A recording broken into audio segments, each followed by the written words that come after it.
Habang ako ay nagpapalipas ng oras sa Ayala Cloverleaf, naisipan kong kumain sa Kim's Ramyuns. Ayan, maraming choices ng noodles. Depende na lang sa inyo. Ang kinuha ko ay mild dahil ayoko nang masyado maanghang para sa ganun makain ko agad. Ayan na, nandyan na ako sa pagpapakulo. Hindi ko na nakunan yung mga side toppings na inilagay. Ayan, diyan ko na lang video. Nilagay ko na agad yung flavor niya.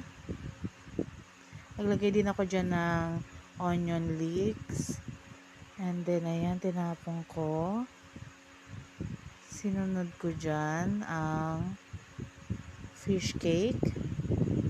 Trying hard nga pala akong gumamit ng chopsticks. Pasensyahan nyo na po. Naruto Yoshi. Yoshi nga ba ang tawag yun? Basta yung kay Naruto sa kanyang palabas. Yan yun. Then, fish cake. Nagsisi ako na isang order lang ang kinuha ko ng fish cake. Sana pala dinapinihan ko dahil masarap. Then, naglagay din ako ng pepper. Yan, pepper. Kumuha din ako dyan ng black sesame. Binalik ko muna ang mga pepper dahil dalawa yung boteng nakuha ko. Hindi ko napansin. Ang akala ko ay yung isa sesame seed.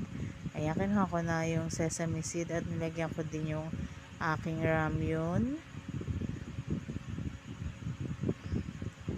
Then yung cheese na lalong nagpasarap ng aking ramyun.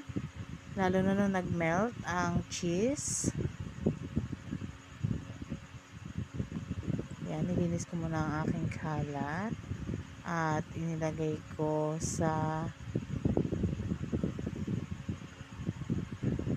namintirang flavors. Then yan, nilinis ko ang aking kalat. Itinapong ko.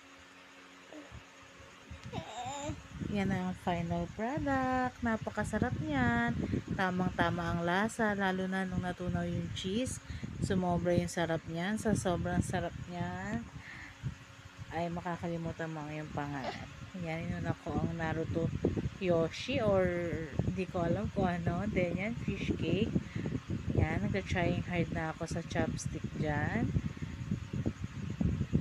Hindi po talaga kasi ako marunong mag-chopsticks. Pero ginamit ko pa rin po. Dahil gusto ko siyang ma-try.